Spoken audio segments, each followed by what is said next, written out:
Hello' everyone, কি খবৰ আপোনালোকৰ?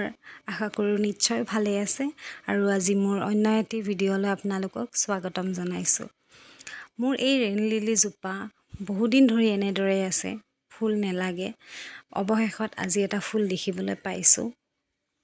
আজি অকণমান মোবাইলত ভিডিঅ'বোৰ চাই গৱেষণা কৰি গম পাইছোঁ যে ৰেইন লিলি গছ হেনো বৰষুণৰ বতৰত ফুলে, কিন্তু যদি বৰষুণ বতৰত কাটিং কৰা নহয় তেতিয়াহ'লে এনেদৰে ফুল নাহে, এটা বা দুটা দেখা দিয়ে। আজি ইমান দিনে গছজোপা ধুনীয়া হৈ আছে, কিন্তু ফুল এটাও দেখা দিয়া নাছিলে। আজি এটা ফুল দেখা দিছে, সেয়েহে ভাবিলোঁ আজি গছজোপা গুৰিৰ পৰা কাটিং কৰিম। মই দেখিছোঁ বহুত ভিডিঅ'ত কাটিং কৰিলে হেনো ৰেইন লিলি গছত ফুল আহে বেছিকৈ। আজি তাৰেই প্ৰমাণ কৰিবলৈ এয়া কেঁচি লৈ আৰম্ভ কৰি দিছোঁ কাটিবলৈ। বেয়াও লাগিছে, গছজোপা চাওকচোন ইমান ধুনীয়া হৈ আছিলে দেখিবলৈ।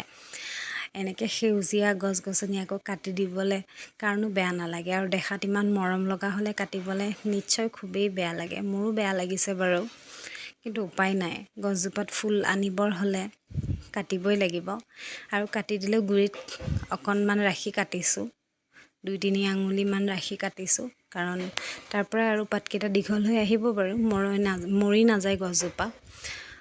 নেক্সট পোখা ওলালে আপোনালোকে সেইটো পাতৰ লগতে কলি আহিব একেলগে, ফুলৰ কলি।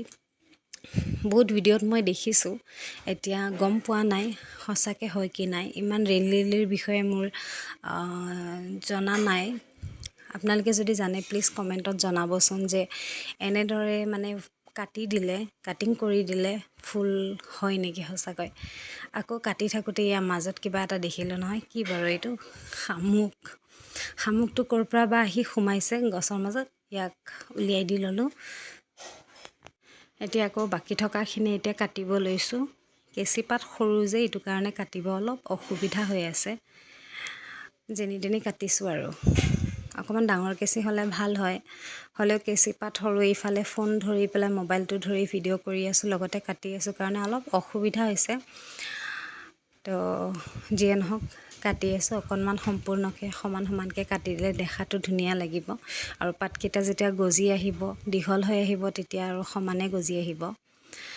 মই পিছে ফুলপাহ নাকাটিলোঁ, মৰমতে নাকাটিলোঁ, কাৰণ ইমান দিনৰ মূৰত ফুলপাহ আহিছে, ইমান ধুনীয়া কালাৰ দেখি মোৰ বেয়া লাগিছে। সেইটো কাৰণে মই ফুলপাহ নাই কটা। শেষত আপোনালোকক ফুলপাহ ধুনীয়াকৈ দেখুৱাই দি আছোঁ।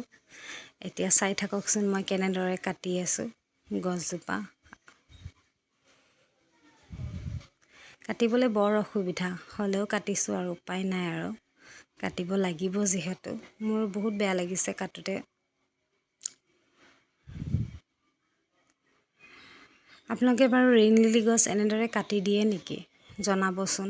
মইতো আগতে কাটি পোৱা নাই, বাট বহুতকেইটা ভিডিঅ'ত দেখিছোঁ। মই আচলতে কাটিং কৰি দিলেহে বোলে ফুল হয়, আৰু কাটিং নকৰিলে এটা বা দুটা এনেকুৱা ধৰণে ফুল আহে। চ' আপোনালোকে যদি জানে ৰেইন লিলিৰ বিষয়ে, তেতিয়াহ'লে মোক অকণমান জনাবচোন অনুগ্ৰহ কৰি। তেতিয়া মোৰো অলপ সুবিধা হ'ব, বা কেনেকৈ কি কৰিলে বেছিকৈ ফুল পোৱা যাব সেইটো জনাবলৈ আপোনালোকে নাপাহৰিব।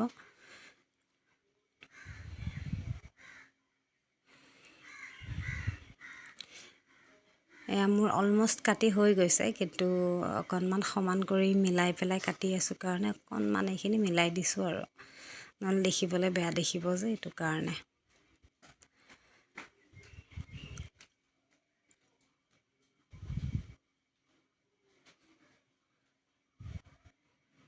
আপোনাক এতিয়া মই ফুলপাহ দেখুৱাই দিম। ফুলপাহ চাবচোন, ইমান ধুনীয়া ৰং হৈছে, দেখিয়ে ভাল লাগি যায়। এইখিনি অকণমান মিলাই লৈ আপোনালোকক ফুলপাহ দেখুৱাই আছোঁ।